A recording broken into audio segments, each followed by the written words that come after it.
If you have ever wondered why one man treats a woman like a hotel he can check into and out of whenever boredom strikes, while another man rearranges his life around a woman he is not even sure he deserves, you are already circling the truth. The difference is not his trauma, his attachment style, or the alignment of the moon. The difference is what the environment allows him to get away with. Men are not confused animals. They are opportunistic ones. They test, they observe, they adjust. And once they learn they can come and go freely, they will exercise that freedom with the enthusiasm of a child who discovered an unlocked liquor cabinet. Here is the part that makes people uncomfortable. Men do not take freedom. Women grant it. Not consciously, not maliciously, but consistently. Freedom is not demanded. It is inferred. It is learned through repetition. A man shows up late. Nothing happens. He disappears for days. Nothing happens. He gives crumbs. They are accepted with gratitude. At some point he stops wondering if this behavior is acceptable and starts assuming it is expected. Congratulations. You have trained him like a dog who now sleeps on the couch and looks offended when you suggest otherwise. What makes a man feel like he can come and go freely is not that he is powerful. It is that he does not fear consequence. Fear is the regulator of behavior, not morality, not empathy, not potential. Fear of loss is the only thing that forces a man to stay present when novelty calls his name. Remove that fear, and you remove the leash. Men speak endlessly about wanting peace. What they mean is access without obligation. They want the benefits of intimacy without the tax of responsibility. They want warmth without weight. A woman who provides, that becomes convenient. And convenience is lethal to desire. You do not protect what is easily replaced. You rotate it.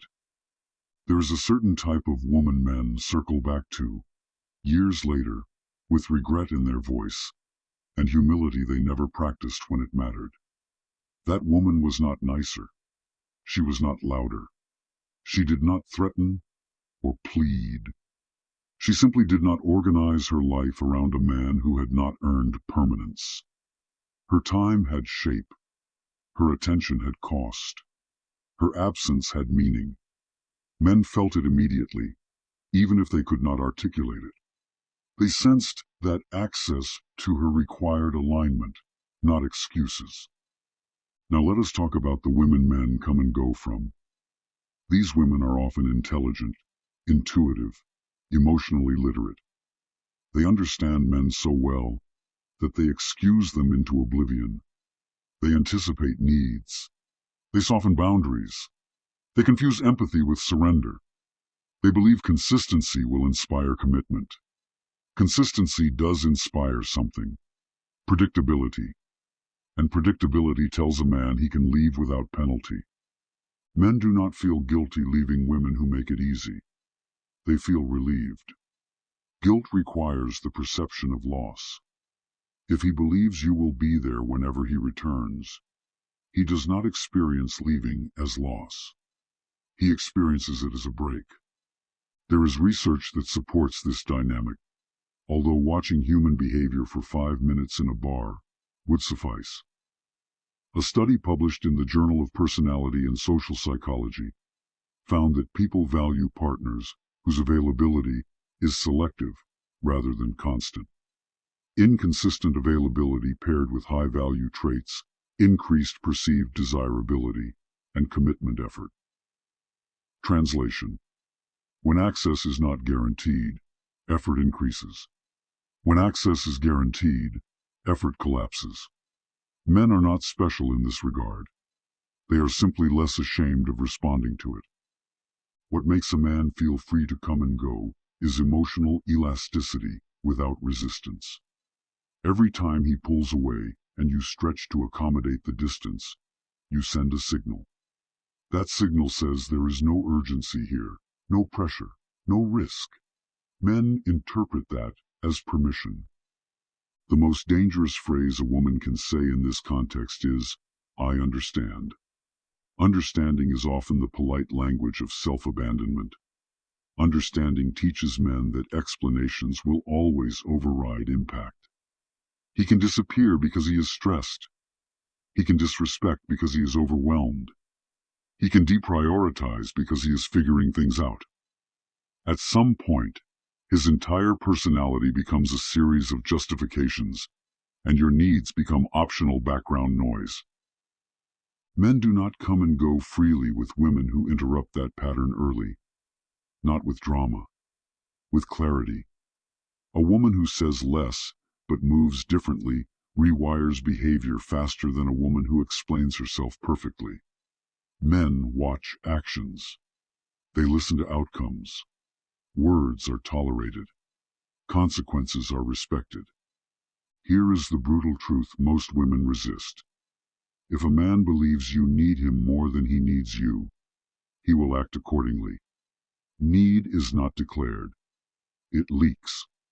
It leaks through availability, through tolerance, through how quickly you forgive what has not been repaired. Men can smell it. They do not need to be evil to exploit it. Gravity does not hate you when it pulls you down. It simply does what it does. The men who come and go freely are not confident. They are comfortable. Comfort is the enemy. Comfort breeds laziness. Laziness breeds entitlement. Entitlement breeds disappearance. This is where simps come into the story. Bless their soft hearts. Men who overinvest, over-explain, over-accommodate, teach women the same lesson women accidentally teach men. That access does not require discipline. That devotion is cheap. The genders mirror each other more than they would like to admit. The difference is that men are praised for walking away, while women are shamed for staying. Now let me pause here, because this is the point where half the audience gets defensive and the other half leans in. If you are still watching, you already know which group you are in. Some of you are thinking, so what am I supposed to do? Play games. The word game is what people use when they notice power dynamics they do not understand. Life is not fair. Relationships are not democratic. They are negotiated environments. If you refuse to negotiate, you accept the default terms. And the default terms always favor the person who cares less. Playing nothing is still playing something. It is called surrender. This is also the point where I tell you something that will make the comments section entertaining. Men respect women who can survive without them. They resent women who orbit them. Respect does not mean kindness. It means constraint. Men constrain themselves around women they respect. They check behavior. They manage impulses. They think twice before disappearing. Not because the woman asked them to. Because losing her would cost them something they cannot easily replace. In the middle of all this, let me address those of you who are tired of repeating the same cycle with different faces. This is exactly why one-on-one coaching exists. Not because you lack intelligence. Because patterns live below intellect. In coaching, you learn to regulate your impulses in real time. You learn how to respond instead of react. You learn how to remove access without announcing it. How to create absence without hostility. How to stop rewarding minimum effort while staying emotionally coherent. That link is pinned in the comments section. It is for people who are done experimenting with their time. The landing page is finished. It will be added to the description and pinned comment. Go there. Read the free PDF. Watch the free video. Subscribe to the newsletter where I offer discounts on coaching orders. This is not motivation. This is infrastructure. This is what my weekly newsletter looks like. This is where I sometimes say things that YouTube doesn't let me say. I'll be sending 3 weekly, And make sure to check under promotions or spam folder for my emails. Back to the matter at hand. A man feels free to come and go when a woman's life does not punish his absence. That does not mean she sits at home crying. It means nothing in his environment changes when he leaves. The emotional temperature remains the same. The access remains the same. The tone remains the same. From his perspective, nothing was lost. So he leaves again. Contrast that with a woman who does not dramatize but recalibrates. When he disappears, she does not chase. When he returns, she does not reward. She does not punish. She adjusts. She becomes less available, less curious, less invested. Not as a tactic, as a response. Men understand response. They do not understand lectures. Men fear irrelevance more than rejection. Rejection still centers them. Irrelevance removes them from the story. When a woman stops orienting herself around his presence, something primitive wakes up in him. He either steps forward or steps out. Either outcome is information. Here is the irony that makes me laugh every time. Men will say they hate pressure, but they only stay where pressure exists. Not overt pressure. Existential pressure. The pressure of knowing that if they do not show up correctly, someone else eventually will. Men behave best in competitive environments. Comfort kills that competition. What makes a man feel free to come and go is the absence of stakes. Stakes are not created by ultimatums. They are created by standards that are enforced quietly. You do not threaten to leave. You become leavable. And then you demonstrate that you are willing to do so. The women who master this are not cruel. They are precise. They do not waste emotion on men who have not invested. They do not over-explain boundaries. They let men experience the cost of their choices without commentary. That is where the lesson lands. Men do not remember women who forgave everything. They remember women who changed the rules of engagement without warning and never looked back. If this is making you uncomfortable, good. Comfort has not been serving you. And before I continue, understand this. Once a man has learned he can come and go freely, reversing that dynamic is difficult, but not impossible. It requires consistency on your part and discomfort on his.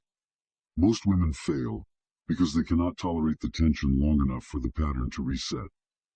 That is what separates amateurs from women who actually win. I will continue. Where we left off, I was talking about tension, not the manufactured tension of jealousy games and emotional stunts, but the quiet tension that appears when a woman stops cushioning a man from the consequences of his own indifference. This is the tension men respect, because it costs them something. It forces decision. And men, despite their reputation, hate indecision more than commitment. Indecision requires effort without reward. Commitment at least simplifies the board. A man who comes and goes freely is not exploring. He is sampling. Sampling requires no loyalty, no foresight, no sacrifice. Sampling thrives in environments where time is abundant and forgiveness is automatic. You want to know why he disappears for days and reappears like nothing happened?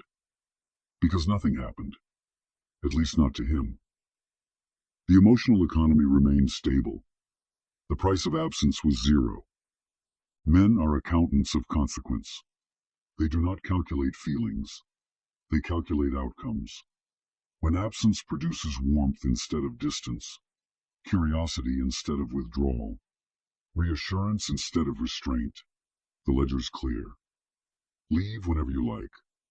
Return whenever you're bored. Interest accrues without payment. Women who stop this pattern understand something most never learn. You cannot argue a man into valuing you.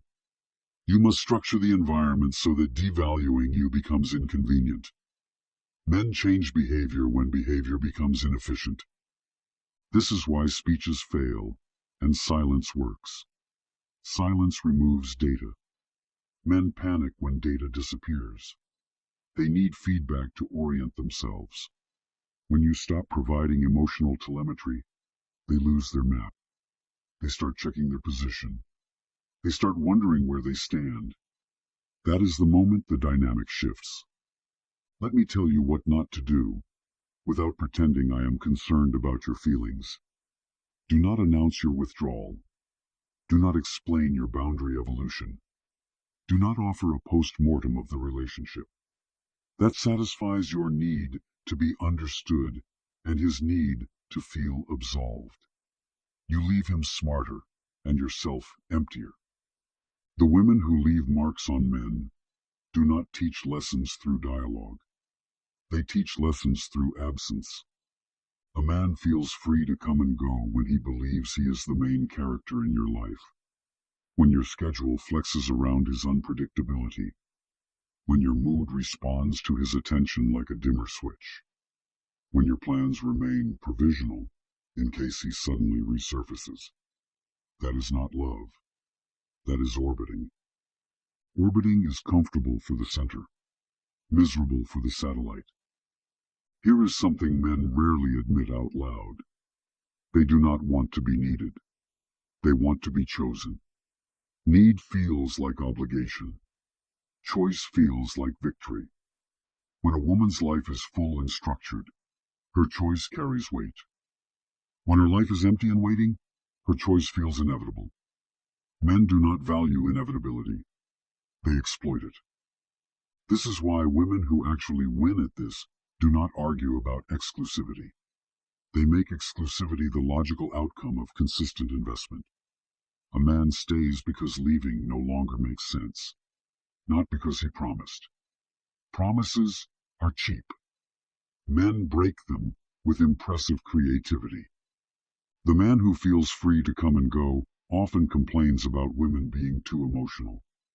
What he really means is that emotions are being expressed without leverage. Emotion without leverage is noise. Emotion with leverage is influence. Now let me address the audience that is still resisting this. You want to be chosen for who you are, not for how you manage access. A beautiful fantasy. Completely irrelevant. You are chosen for how you make a man feel about himself in your presence and in your absence. Presence gives him affirmation. Absence tests his imagination. Both matter. One without the other breeds contempt. This is where women who can play men earn my respect. They are not cruel. They are observant.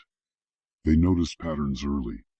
They adjust before attachment turns into dependency. They do not reward potential. They reward consistency. They do not argue with excuses. They move according to behavior. Men sense this within weeks. They feel it in the way these women respond slower without apologizing, in the way plans are not rearranged last minute, in the way emotional labor is not provided on demand. Men either rise or retreat. Both outcomes save time. A man who comes and goes freely is often praised as mysterious. He is not mysterious. He is unregulated. Mystery requires discipline. This is just sloppiness enabled by tolerance. And yes, before someone types furiously, there are men who do not behave like this. They are not better men. They are men placed in environments that demand better behavior. Remove the environment and watch the magic disappear. This is why the fantasy of finding the right man without becoming the right environment is exactly that, a fantasy. If you are still watching, this is the part where you decide whether you want to understand this intellectually or apply it practically. Understanding without application is just entertainment. Application requires discomfort. It requires resisting the urge to fix, clarify, soothe, and chase. It requires letting silence stretch longer than feels polite. It requires trusting that your absence is louder than your explanation. This is also why one-on-one coaching exists. Because knowing what to do and doing it in real time are two different skills. In coaching, you are corrected in the moment. When you want to send the text, you don't. When you want to explain, you learn how to say less. When you want to panic, you learn how to wait. That link is pinned in the comments section. The landing page is in the description as well. Read the free PDF. Watch the video. Subscribe to the newsletter. I offer discounts there for coaching orders. And if you are serious, you already know why that matters. Now let's finish this properly. What makes a man feel like he can come and go freely is the absence of finality. Finality terrifies men because it forces identity. Am I in or am I out? When a woman keeps doors cracked open in the name of kindness, men keep one foot out in the name of freedom. The women men stay with are not endlessly forgiving. They are decisive. Decisiveness creates polarity. Men move toward polarity. They stagnate in ambiguity. If you want to end the pattern, you do not need to harden your heart. You need to harden your schedule. You need to make your time expensive. You need to let missed opportunities remain missed. You need to stop translating inconsistency into hidden depth. Men do not fall in love with comfort. They settle into it. They fall in love with women who make them feel slightly unstable, not because the woman is chaotic, but because her life does not revolve around his validation. A man who feels free to come and go is not attached. He is grazing. Stop being pasture. And now, because this is YouTube and not a monastery, let me say this plainly. If this video resonated, if it irritated you in a productive way, subscribe. You already know the algorithm rewards commitment. So do I. And I want you to comment. Tell me where you have seen this pattern play out. In your life, in your friends' lives, or in yourself. Where did you tolerate freedom that should have had a price? I read the comments. Patterns reveal themselves there. Lastly, pre-order the courses called The Feminine Game. They will be released by May 30th. The link is in the description and pinned comment. This is not about becoming colder. It is about becoming precise. Men come and go freely, only where they are allowed to. If you stop allowing it, the game changes. Whether he stays is no longer the point.